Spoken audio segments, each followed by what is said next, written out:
শিশু বলতেছে, ও আল্লাহর ওলি বাহলুল শুনেন, আমি খেলাধুলা করার জন্য বলের জন্য আমি কাঁদছি না।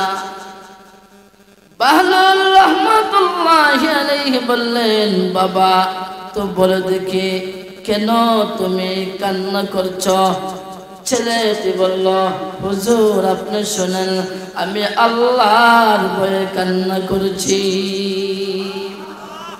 তিনি বাচ্চাটাকে জিজ্ঞাসা করেন, তুমি আল্লাহর ভয়ে কান্না করবে কেন? এমন বয়স তো তোমার হয় নাই, তুমি কাঁদছো কেন? তুমি ভালো করে বলো, নিশ্চয় তুমি খেলাধুলার জন্য কাঁদছো। ওই বাচ্চাটি বলল, আল্লাহর ওলি শুনেন গো, আল্লাহ আমাদেরকে পৃথিবীতে খেলাধুলা করার জন্য পাঠান নাই। বাহলুল রহমাতুল্লাহি আলাইহি আশ্চর্যান্বিত হয়ে গেলেন। নাবালক শিশু, সে কি বলে, তাকে একটু পরীক্ষা করার দরকার। এবার বাহলুল রহমাতুল্লাহি আলাইহি বাচ্চাটাকে জিজ্ঞাসা করলেন, তাহলে বলো আল্লাহ কেন আমাদেরকে এই পৃথিবীতে পাঠিয়েছেন? ওই বাচ্চা বলল, আল্লাহ বলে শুনেন, আল্লাহ আমাদেরকে পৃথিবীতে পাঠিয়েছেন তার ইবাদত বندگی করার জন্য, তার ইবাদত করার জন্য, হুকুম আহকাম মেনে চলার জন্য। আল্লাহ বললেন, বাচ্চা তোমার তো এখনো ইবাদত করার বয়স হয় নাই, তাহলে তুমি এমন ভয় করছো কেন? বাহলুল রহমাতুল্লাহি আলাইহি বাচ্চাটা বলল, আল্লাহর ওলি শোনো, আমাকে আপনি এভাবে বিভিন্ন কথা বলে বুঝ দিবেন না গো, আমার ভালো করে বুঝ আছে।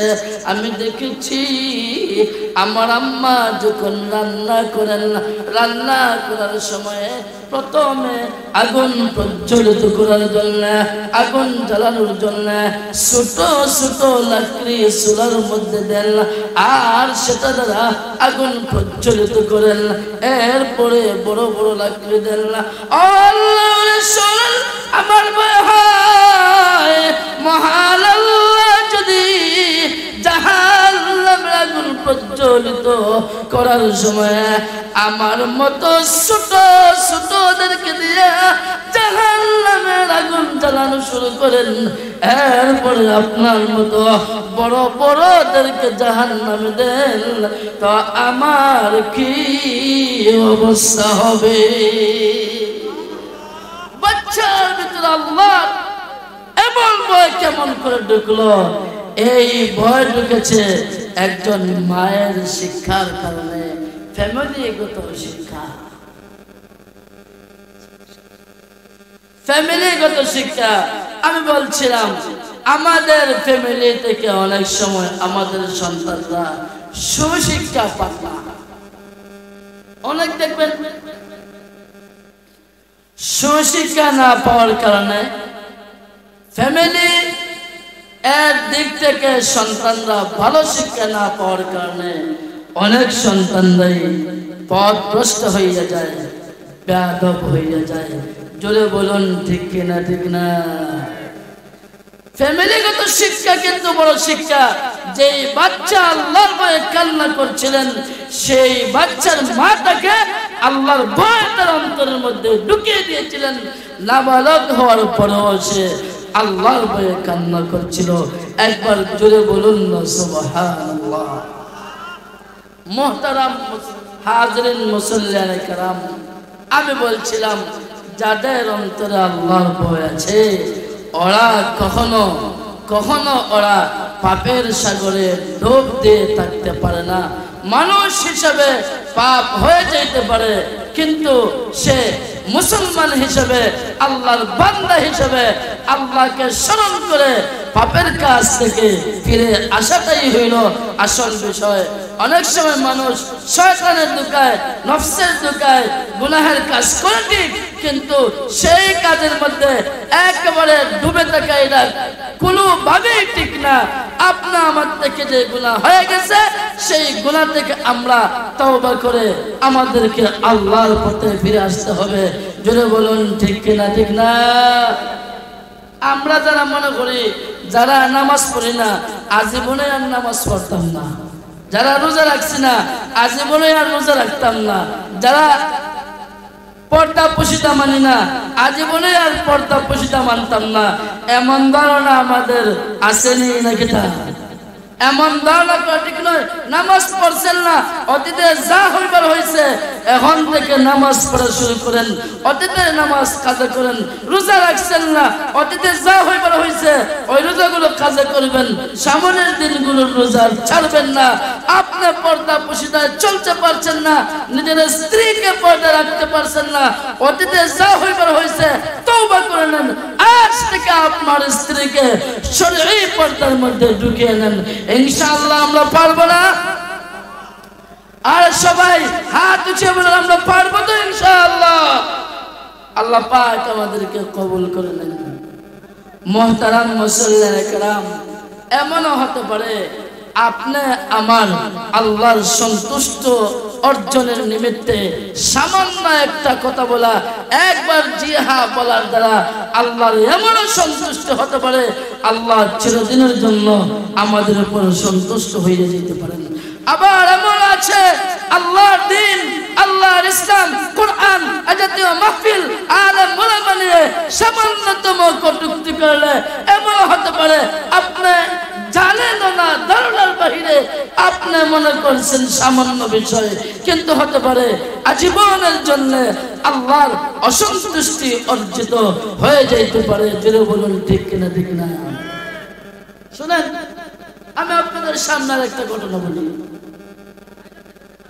মক্কা মুকাররমায় একজন প্রসিদ্ধ আলেম ছিলেন, অনেক বড় আলেম, মশহুর আলেম ছিলেন। তিনি ঘটনাক্রমে ইন্তেকাল করলেন। খুব গভীর মনোযোগে শুনলেন। ইন্তেকাল করার পর ওনাকে দাফন করা হয়েছে মক্কা মুকাররমায়।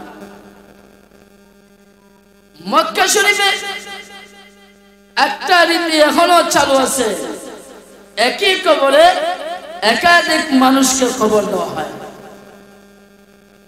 তো আলেমের মৃত্যুর পর তাকে কবর দেওয়া হয়েছে। এর পরবর্তীতে যখন একজন মারা গেছে কবর দিবেন, তো ওই আলেমের কবরের মধ্যে কবর দেওয়ার জন্য ওরা কবর খনন করছেন। কবর যখন খনন করা শেষ, একটা আশ্চর্যের বিষয় দেখা গেল। বিষয়টা কি? ওনারা দেখলেন এই আলেমের কবরে ইতিপূর্বে তারপরে আর কাউকে কবর দেওয়া হয় নাই, কিন্তু সেখানে আলেমের লাশ নাই। দেখা যায় সেখানে একজন যুবতী মহিলার লাশ। জুড়ে বলুন না সুবহানাল্লাহ। এলাকার মানুষ আশ্চর্য হয়ে গেলেন, ব্যাপার কি? আমরা তো এখানে আমাদের এলাকার মশহুর আলেম, প্রসিদ্ধ আলেম যিনি ছিলেন আল্লাহ ওয়ালা খ্যাত, তাকে রাখলাম, কিন্তু ওনার পরে তো আর কাউকে এই কবরে কবরস্থ করা হয় নাই। তো এই মহিলার লাশ আসলো কোথায় থেকে? বা আমাদের এই মশহুর আলেমের লাশেরই বা কি খবর? আল্লাহু আকবার কবীরা। হজের মৌসুম ছিল, যখন গুঞ্জন শুরু হয়ে গেছে, আলেমের কবরের মধ্যে আলেমের লাশ নেই, কিন্তু সেখানে একজন যুবতী মানুষের লাশ উপস্থিত। কেউ যুবতীটাকে চিনতে পারছেন না। হঠাৎ করে ইউরোপিয়ান একজন মানুষ, যিনি হজ করতে আসছিলেন, ফ্রান্সে ওনার বাড়ি, উনি আগে দেখলেন। দেখা মাত্রই তিনি ওই মেয়েটাকে চিনতে পারলেন। সুবহানাল্লাহ। এই ফ্রান্সের মুসলমান, তিনি বললেন, ও মক্কাবাসী শুনো, এই যুবতীটাকে আমি চিনি। আমি হজের মধ্যে আসার আগে এই যুবতীটা ফ্রান্সে মারা গিয়েছিল। তার ফ্যামিলির সকল সদস্যই হইল খ্রিস্টান। এই গোপনে ইসলাম ধর্ম গ্রহণ করেছে, আমার কাছ থেকে ইসলাম ধর্মের অনেক পুস্তকগুলো নিয়েছে, নিয়ে অপরত। আমি তাকে ইসলাম শিক্ষার জন্য অনেক ইসলামিক বইগুলো তাকে দিতাম। আমি চিনতে পেরেছি গো, এ আর কেউ নয়, এই যুবতী হইল ওই ফ্রান্সের মুসলমান যুবতী। এবার মানুষ আরো আশ্চর্যান্বিত হয়ে গেল। ফ্রান্সে থেকে দাফন করা হইল, আর তার লাশ এখন দেখা যায় মক্কা মুকাররমায়। ব্যাপারটা কি? তাহলে আমাদের আলেমের লাশ কি ফ্রান্সে চলে গেল নাকি? ব্যাপারটা তো অনেক বড় ধরনের বোঝার আছে। সবাই মিলে ফ্রান্সের হাজী সাহেবকে দায়িত্ব দিলেন, ও ফ্রান্সের হাজী সাহেব মুসলমান, আপনি যখন বাড়ি যাইবেন গো, দেশে যখন আপনি ফিরবেন, তখন সময় মক্কা মুকাররমা থেকে এমন একজন মানুষকে আপনি সাথে করে নিয়ে যাইবেন, যিনি আমাদের এই আলেমকে ভালো করেছিলেন। আর সেখানে যাইয়া তার পরিবারের কাছ থেকে অনুমতি নিয়ে কবরটা খনন করে দেখবেন এই আলেমের লাশ ফ্রান্সে চলে গিয়েছে কিনা। ঠিক পরামর্শ অনুযায়ী এই ফ্রান্সের মুসলমান তিনি যখন ফ্রান্সে গেলেন, মক্কা মুকাররমা থেকে একজন ব্যক্তিকে সাথে নিয়ে গেলেন ওই আলেমের লাশকে শনাক্ত করার জন্য, চিনবার জন্য। আল্লাহু আকবার কাবীরা। সেখানে যেয়ে যখন তার পরিবারের কাছ থেকে অনুমতি নিয়ে কবর যখন খনন করা হইল, আল্লাহু আকবার কাবীরা, এমন আশ্চর্য বিষয়, তখন সময় কবর খনন করার পরে দেখা গেল ওই যুবতীর কবরে মক্কা মুকাররমার ওই আলেমের লাশ দেখা যায়। একবার জুড়ে বলুন না নাউজুবিল্লাহ। ব্যাপার তো আরো আশ্চর্যের। যুবতী ফ্রান্সে দাফন করা হইল, তার লাশ মক্কা মুকাররমায়, আর যে আলেমের লাশ মক্কায় দাফন করা হইল, তার লাশ হইল খ্রিস্টান দেশে ওই যুবতীর কবরে ফ্রান্সে। ব্যাপারটা তো আরো আশ্চর্য ধরনের। এবার আলেম উলামাগণ পরামর্শের মধ্যে বসে গেলেন, নিশ্চয় এর মধ্যে কোনো সমস্যা থাকতে পারে, এর মধ্যে অবশ্যই কোনো কারণ আছে। আলেমের ঈমান আমলে নিশ্চয় কোনো ধরনের ত্রুটি সম্ভবত আছে। তার ফ্যামিলির লোকদেরকে জিজ্ঞাসা করলে সব কিছু ক্লিয়ার হয়ে যাবে। ফ্যামিলির সব চাইতে বেশি আলেম সম্পর্কে ভালো জানবেন তার স্ত্রী, অতএব তার স্ত্রীকে জিজ্ঞাসা করলেই সব সমস্যার সমাধান হতে পারে।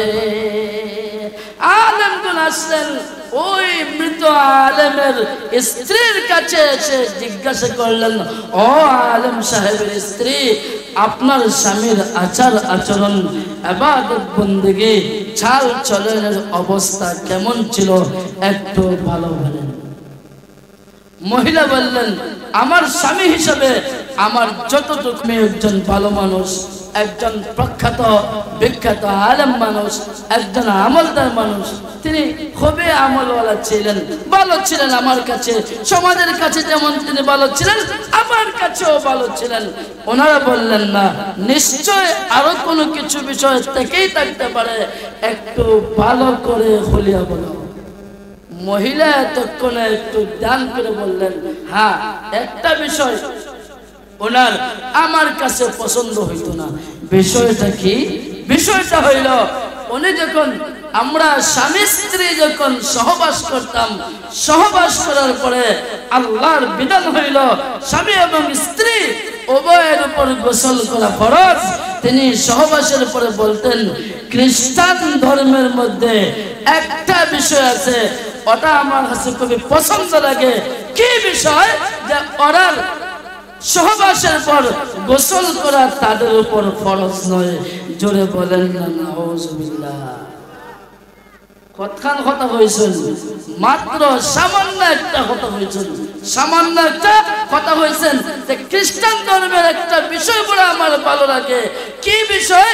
যে ওদের সহবাসের পর গোসল করা ফরজ নয়, আর ইসলাম ধর্মে সহবাসের পর গোসল করতে হয় ফরজ। খ্রিস্টান ধর্মের বিষয়টা আমার ভালো লাগে। আলেমদের বুঝতে বাকি রইল না। এক কথা বলার কারণে ওই আলেমের ঈমান চলে গেছে, বেঈমান হয়ে গেছেন। এই কারণে তার লাশকে আল্লাহ মক্কা থেকে স্থানান্তরিত করে ফ্রান্সে পাঠিয়ে দিয়েছেন। আর ফ্রান্সের সেই যুবতীর উপরে আল্লাহ রাজি এবং সন্তুষ্ট হয়ে গেছেন। তাই তার লাশকে খ্রিস্টানদের দেশে না রেখে মক্কা মুকাররমায় নিয়ে এসেছেন। চিল্লাইয়া বলুন সুবহানাল্লাহ। আমি বলছিলাম আমাদের এক কথায় আল্লাহ আজীবন আজীবনের জন্য আমাদের উপর আল্লাহ সন্তুষ্ট হয়ে যেতে পারেন, আর এক কথায় আল্লাহ চিরকালের জন্য আমাদের উপর বেজার হয়ে যেতে পারেন। জোরে বলুন ঠিক না ঠিক না? আসুন আল্লাহ পাকের পবিত্র কোরআনুল কারীমের তেলাওয়াত আমি করছিলাম। এটা গতানুগতিক যেহেতু তাফসীর মাহফিল নয়, সেই হিসাবে আমি আমার তেলাওয়াতকৃত আয়াত সমূহকে সামনে নিয়ে কথা বলতে চাচ্ছি না। তবু আসুন আল্লাহ পাক আমার তেলাওয়াতকৃত আয়াতে সকল মুমিনদের কয়েকটি যারা জান্নাতি মানুষ ওনাদের কয়েকটা গুণের আলোচনা করেছেন, সংক্ষিপ্ত আলোচনা করব। আল্লাহ পাক ইরশাদ ফরমান, قد أفلح المؤمنون الذين هم في صلاتهم خاشعون والذين هم عن اللغو معرضون। আল্লাহ পাক সূরাতুল মুমিনুনের আমার তেলাওয়াতকৃত আয়াত সমূহের মধ্যে সফল মুমিনদের জান্নাতি মানুষগুণের 7টা গুণের আলোচনা করেছেন। যারা জান্নাতি হবেন, যারা জান্নাতুল ফেরদাউস ওয়ারিস হিসেবে লাভ করবেন, উত্তরাধিকারী হিসেবে লাভ করবেন, তাদের 7টি গুণের আলোচনা করেছেন। 1 নম্বর গুণ হইল আল্লাযীনা হুম ফি সালাতিহিম খাশিউন। আল্লাহ বলেন জান্নাতি মানুষদের 1 নম্বর গুণ হইল ওনারা নামাজে বিনয়ী হবেন, নম্রভাবে বিনয়ের সাথে খুশুর সাথে ধীর স্থির ভাবে নামাজ আদায় করবেন। নাম্বার 2 ওয়াল্লাযীনা হুম আনিল লাগবি মুরিদুন। যারা জান্নাতের মানুষ, যারা সকল মুমিন, তাদের 2 নম্বর গুণ হইল আল্লাহ বলেন ওরা অনর্থক কথা এবং কাজ থেকে বিরত থাকবে। মুহতারাম হাজিরিন, আপনারা কেউ করে দেখবেন আমাদের অধিকাংশ সময় অনর্থক কথার কাজের মধ্যে চলে যায়। একবার জোরে বলুন ঠিক কিনা ঠিক না? আল্লাহ বলেন যারা জান্নাতি মানুষ, যারা সফল মানুষ, যারা জান্নাতি মানুষ, যারা সফল মুমিন, যারা জান্নাতুল ফেরদৌস উত্তরাধিকারী হিসেবে লাভ করবেন, ওনারা বেহুদা কথার মধ্যে লিপ্ত থাকবেন না, বেহুদা কাজের মধ্যে লিপ্ত থাকবেন না। মুহতারাম হাজিরিন, আমাদের অভ্যাস অনুযায়ী আমরা প্রথমে অনর্থক গল্প গুজব শুরু করে দেই ঠিকই, এর মধ্যে আমরা স্থির থাকি না। অনর্থক কথাবার্তা বলতে বলতে অবশেষে আমরা গুনাহের মধ্যে মশগুল হয়ে যাই, মানুষের গীবত করার মধ্যে আমরা লাগিয়ে যাই, চুগলখড়ি করার মধ্যে আমরা লাগিয়ে যাই, পর সমালোচনার মধ্যে আমরা লাগিয়ে যাই। মুহতারাম হাজিরিন, ইব্রাহিম ইবনে আদহাম রাহমাতুল্লাহি আলাইহি তিনি একবার কয়েকজন মানুষকে দাওয়াত করলেন। মেহমানগণ যখন তার বাড়িতে খাবার খেতে আসলেন, মেহমানগণ দস্তরখানার মধ্যে বসে ওনারা অন্য মানুষের দোষ আরম্ভ করে দিলেন। বাদশা ইব্রাহিম ইবনে আদহাম রহমতুল্লাহি আলাইহি মেহমানদেরকে লক্ষ্য করে বললেন, ও মেহমানেরা, মানুষ তো দস্তারখানার মধ্যে বসার পর আগে রুটি দিয়ে খাবার শুরু করে, আপনারা দেখি গোশত দিয়ে খাবার শুরু করে দিয়েছেন। একবার জুড়ে বলেন না নাউজুবিল্লাহ। মানে পরের দোষ আলোচনা তার পশ্চাতে করা এটা মৃত ভাইয়ের গোশত খাওয়ার সমতুল্য। জোরে বলেন নাউজুবিল্লাহ। এ কারণে ইব্রাহিম ইবনে আদহাম বলছেন, ও আমার মেহমানগণ, রুটি আসার আগে আগেই তোমরা তো গোশত দিয়ে নাস্তা করা শুরু করে দিয়েছ।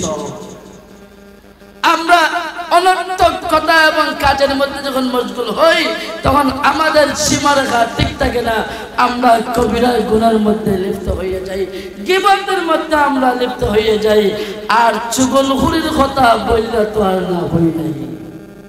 জোরে বলুন ঠিক কিনা? ঠিক না? তানবীহুল গাফিলিন নামক কিতাবের মধ্যে লিখছেন, চুগলখুর সে জাদুকর এবং শয়তান থেকেও বেশি মারাত্মক। কেমনে বুঝবেন? একটা ঘটনা শুনুন। তানবীহুল গাফিলিনের মধ্যে একটা ঘটনা লিখছেন, এক বেচারা বাজারে গেছে তার একটা গোলাম নিয়ে বিক্রি করত। আগের যুগে গোলামের বেচা বিক্রি হইত। আরেকজন গেছে কিনবার, দাম দর যখন জিজ্ঞাইতেছে, গোলামের মালিক বলতেছে, হে ভাই, তুমি যে আমার গোলাম নিতা, আমি একজন মুসলমান হিসাবে তার মধ্যে কি দোষ আছে বা না আছে এটা বলে দেওয়া দরকার মনে করি। তার মধ্যে কিন্তু একটা দোষ আছে। জিজ্ঞাসা করলেন, কি দোষ? আমার গোলামের মধ্যে চুগলখুরির দোষ আছে। তুমি এখন যদি কিনা নিতে চাও কিনা নিতে পারো, না নিলে ভাই না নাও, আমার কোনো কি তার অসুবিধা নাই। বেচারা মনে করলেন চুগলখুরি হতোই এটা সামান্য একটা বিষয়, কোনো বিষয় নাই এটা, সুতরাং নিলে কোনো অসুবিধা হবে না। হাম্মাদ ইবনে সালামা রাহমাতুল্লাহি আলাইহি এই ঘটনাটা লিখছেন। তিনি বলেন, সে যখন নিয়ে গেল চুগলখুরকে গোলাম হিসাবে কিনে, কিছুদিন যেতে না যেতেই চুগলখুরের যে আগের অভ্যাস আছে এই অভ্যাস পুনরায় তার মধ্যে দেখা দিয়েছে। চুগলখুর গেল মালিকের স্ত্রীর কাছে, যাইয়া বলল, ও আমার মালিকা, মালিকের স্ত্রী, আপনি আমাকে খুবই মহব্বত করেন, সন্তানের মতো দেখেন, ভালোবাসেন, আপনার একটা উপকার আমি না করে থাকতে পারলাম না, কে উপকার করবে তুমি? আরে শোনো, আমি দেখছি ইদানিং আপনার স্বামী আপনাকে খুব একটা বেশি মহব্বত করে না, আপনাকে খুব একটা বেশি ভালোবাসে না। এর কারণ কি?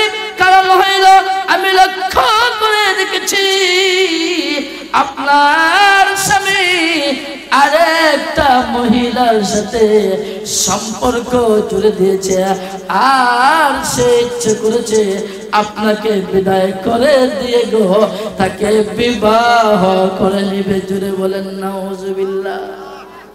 আরে আর জুড়ে বলেন নাউজুবিল্লাহ। মালিকের স্ত্রী বলল, গোলাম, এটা তুমি কি শুনাইলে? আমার তো বিশ্বাস হয় না, আমার স্বামী আমাকে জীবনের চাইতেও বেশি ভালোবাসে, তুমি আমাকে তাকে শুনাইলে আমার তো বিশ্বাস হয় না। গোলাম বলে, ও মালিকের স্ত্রী, আপনার বিশ্বাস হয় না হয় এটাই ছিল সত্য কথা গো। এবার মহিলা মানুষ বলল, তাহলে বলো, এই আমার স্বামীর এই ধোঁকাবাজি থেকে কিভাবে আমি বাঁচতে পারি, আমার স্বামীর মহব্বত আমি আবার কিভাবে ফিরে পেতে পারি, এই কথাটা আমাকে তুমি একটু বলে দাও। সে বলল হ্যাঁ বলে দেব। সিস্টেম আছে, তরিকা আছে। কে তরিকা, কোন নিয়ম, কে কাজ করলে আমার স্বামীর ভালোবাসা আমি পুনরায় ফিরে পেব। এবার গোলাম বললাম, হ্যাঁ মালিকের স্ত্রী শোনো, তোমার স্বামীর ভালোবাসা যদি পুনরায় ফিরত পেতে চাও, একটা কাজ তোমাকে করতে হবে। কি কাজ করতে হবে বলো দেখি, তাড়াতাড়ি বলো। তোমার স্বামী যখন ঘুমের ঘরে বিভোর থাকবে, সে যখন ঘুমাইয়া পড়বে, দাঁড়ালো একটা ছুরি হাতে নিয়ে তার জুতির নিচে যেই দাড়ি রয়েছে, সেখান থেকে কয়েকটি দাড়ি যদি তুমি কেটে আনতে পারো, তোমার স্বামীর ভালোবাসা পুনরায় তুমি ফিরত পাইয়া যাইবে। জোরে বলেন না নাউজুবিল্লাহ। কি জাত বুদ্ধি দিছে দেখছেন নি? বলতেছে তোমার স্বামী যখন ঘুমিয়ে যাবে, তুমি ধারালো একটা ছুরি নিয়ে তোমার স্বামীর জুতির নিচ থেকে একটু দাড়ি নিয়ে আসবা, তো তোমার স্বামীর ভালোবাসা তুমি পুরোপুরি ফিরে পাইবা, আর না হয় ফিরে পাওয়া সম্ভব না। এই তো দিল মহিলাকে বুদ্ধি। এবার সুগলকর সে তার স্বামীর কাছে গেল, গিয়ে বলতেছে, মালিক আমার, আমি আপনার নন্নে মুখ খাই, আপনি আমাকে লালন পালন করেন, আপনাকে একটা বিষয় না জানাই আমি পারলাম না, আরে কোন বিষয় তুমি আমাকে বলবে, বলো দেখে। বললাম, মালিক আমার, আপনার স্ত্রী তো আর আপনার নাই। জোরে বলেন না নাউজুবিল্লাহ। বলে কি? বলো হ্যাঁ আমি সত্যি বলছি, আপনার স্ত্রী আর আপনার নাই। সে আপনার বিরুদ্ধে ষড়যন্ত্র করে। গোলামকে মালিক বললেন, তুমি ভালো করে বুঝে বলো, কাজটা কিন্তু ভালো হচ্ছে না। সে বলছে, মালিক আমার, সত্যি করে বলছি, আপনার ওয়াইফ আপনাকে ভালোবাসে না, আপনাকে হত্যা করার ষড়যন্ত্রে লিপ্ত। মালিক বলে, বলো কি?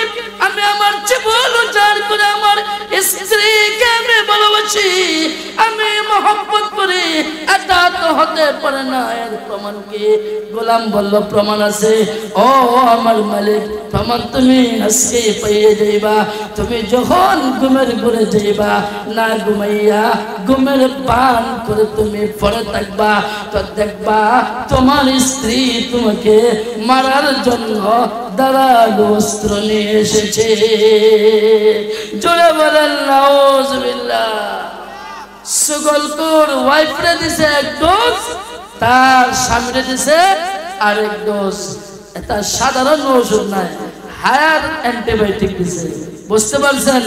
স্ত্রীকে বলছে এক কথা, স্বামীকে বলছে আরেক কথা। সুগলকর মনে হয় ইমাম সাহেবকে বলবে ইমাম সাহেবের কথা, মুসল্লিদেরকে বলবে মুসল্লির কথা।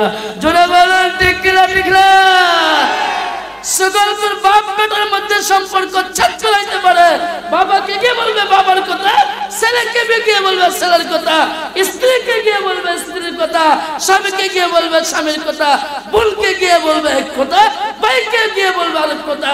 সুগলকর বাপ বেটার সম্পর্ক ছিন্ন করতে পারে, ভাই ভাইয়ের সম্পর্ক ছিন্ন করতে পারে, ভাই বোনের সম্পর্ক ছিন্ন করতে পারে, মা মেয়ের সম্পর্ক ছিন্ন করতে পারে, মহব্বতের মানুষদের সম্পর্ক ছিন্ন করতে পারে। জোরে বলুন ঠিক কিনা? ঠিক না? আরে ভাই, সুগলকর থেকে সাবধান। এবার স্ত্রীও রাতের অপেক্ষায়, স্বামীও রাতের অপেক্ষায়। স্ত্রী অপেক্ষায় স্বামীর ভালোবাসা ফিরে পাইবেন, স্বামী অপেক্ষায় স্ত্রী থেকে নিজের জান বাঁচাবেন। আল্লাহু আকবার কবীরা। রাত্র যখন গভীর হয়ে গেল, স্ত্রীও স্বামীর ঘুমের অপেক্ষায়, স্বামীও স্ত্রীর ষড়যন্ত্র দেখার অপেক্ষায়। তিনি কিন্তু ঘুমান নাই, ঘুমের পান করেছেন। এমন ভাবে তিনি ঘুমিয়েছেন, স্ত্রী বুঝেছেন তিনি ঘুমের ঘরে বিভোর হয়ে গেছেন, ব্যাপৃত হয়ে গেছেন, তিনি একেবারে ঘুমিয়ে গেছেন। স্ত্রী তো মনে করছেন আমার স্বামী যখন ঘুমিয়ে গেছেন কয়েকটা চুল তো কেটে আনতে হবে, আমি আমার স্বামীর এই জায়গা থেকে কয়েকটা চুল কেটে এনে নেই। স্ত্রী গোলামের সেই পাতালো পথ অনুযায়ী ধারালো একটা অস্ত্র নিয়ে নিয়ে যে মাত্র স্বামীর গলার কাছাকাছি গেলেন, আপনারা বলুন স্বামী ঘুমে না সদা? আর সবাই বলুন ঘুমে না সদা? স্বামী সদা, স্বামী তো চিন্তা করলার গোলাম তো ভুল বলেনি, ঠিকই বলেছে। তাস করে হাতের মধ্যে ধরলেন না আর দৈরা রক্ষা করলেন না, সাথে সাথে এই ছুরি দ্বারা স্ত্রীকে জবাই করে দিলেন। একবার জুড়ে বলুন না নাউজুবিল্লাহ। শয়তান তো আড়ালে দেখা মানুষের দোকানে চোখে দেখা যায় না, কিন্তু সুগল করে সরাসরি ওই মানুষের দোকানে চোখে দেখা যায়। জোরে বলেন না নাউজুবিল্লাহ। আমি বলছিলাম মুহতারাম হাজিরিন, আমাদেরকে অনর্থক কথা এবং কাজ থেকে বিরত থাকতে হবে। আমাদেরকে চগল করে গীবত করা এগুলো থেকে বিরত থাকতে হবে। যদি জান্নাতি মানুষ আমরা হতে চাই, 3 নাম্বার নিজেদের নফসকে পবিত্র রাখতে হবে। ওয়াল্লাযীনা হুম লিয-যাকাতি ফাইলুন। 4 নাম্বার ওয়াল্লাযীনা হুম লিফুরুজিহিম হাফিজুন ইল্লা আলা আযওয়াজিহিম আও মা মালাকাত আইমানুহুম ফাইন্নাহুম غير ملومين فمن ابتغى وراء ذلك فأولئك هم